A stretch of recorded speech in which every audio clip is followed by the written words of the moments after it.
আপোনাৰ আগ্ৰহ আৰু পৰিয়ালৰ হেঁচাৰ মাজত আপুনি কেনেকৈ সমতা ৰক্ষা কৰিব মোৰ আগ্ৰহ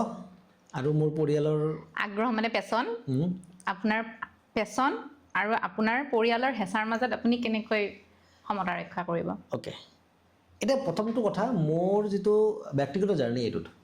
মই ব্যক্তিগত জাৰ্নিটোত বেছি মোৰ মানে হেৰি নহল কিয় মই আপোনাক এনেকৈ ষ্টৰিটো শ্বেয়াৰ কৰিলে ভাল লাগিব যে ইনিচিয়েল লেভেলত এটা সবৰে এক্সপেক্টেশন থাকে যে চাকৰি কৰক সো মোৰো মা দেউতাৰ এটা এক্সপেক্টেশন যে চাকৰি কৰক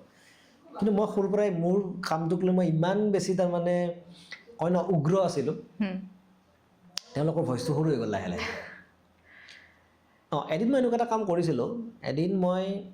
এটা ঘৰত কেলকুলেশ্যন বুজাব লগা হৈছে যে মই যদি আজিৰ পৰা ডেটত চাকৰি কৰোঁ আৰু 65 লৈকে মই ধৰক চাকৰি কৰিম তো আজি ডেটত যে মই চাকৰি জইন কৰোঁ এই 65ত মই যিমান দিন কাম কৰিম সেই 60 লৈ কাম কৰি মই মোৰ খোৱা লোৱা কৰি মই কিমান টকা সেভ কৰিব পাৰিম সো মই এটা তেওঁলোকক কেলকুলেশ্যন কৰিব দিছিল বোলে ইমান পাৰিম বোলে সিমানখিনি মই অলৰেডি কৰি দিলোঁ গতিকে মই ৰিটাৰ্ণো ল'ব হৈছোঁ let's do my work so মই এইটো এনেকৈ কওঁ জানে এইটো বস্তু বহুত আহে বা নিউ জেনেৰেশ্যনৰ পৰা বহুত আহে যে কি কৰিম তেতিয়া মই এটা কওঁ যে প্ৰতিজন মানুহৰ একোটা গ'ল আছে মোৰ দেউতাৰ মোক লৈ এটা গ'ল আছে মোৰ মাৰ মোক লৈ এটা গ'ল আছে মোৰো মোক লৈ এটা গ'ল আছে যাৰ গ'লটো বেছি ষ্ট্ৰং তেওঁৰ গ'লটো পূৰণ হ'ব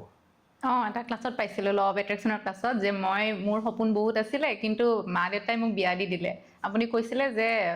মা দেউতাৰ সপোনটো বেছি ষ্ট্ৰং আছিলে যাৰ সপোনটো ষ্ট্ৰং তাৰ সপোনটো পূৰণ হ'ব আৰু মই কওঁ যিমান মানুহ ছাকচেছফুল হয় তেওঁলোকে প্ৰথম যুদ্ধখন ঘৰৰ লগতে কৰিব লগা হয়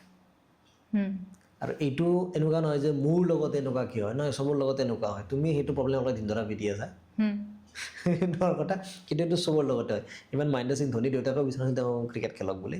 গতিকে তেওঁ যদি সেনেকুৱা চিটুৱেশ্যন ক্ৰিকেটাৰ হ'ব পাৰিছে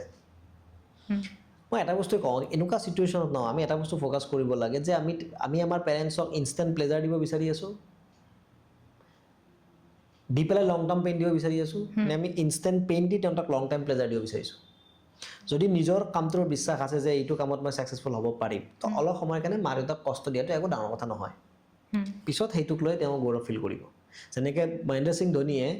কিছু এক বছৰমানৰ কাৰণে হয়তো দেউতাকক দুখ দিছে যে মোৰ কথা মোৰ ল'ৰাই নুশুনিলে কিন্তু আজীৱন সুখ পাইছে যে মই মহেন্দ্ৰ সিং ধোনীৰ বাপেক বুলি কৈ পেলাই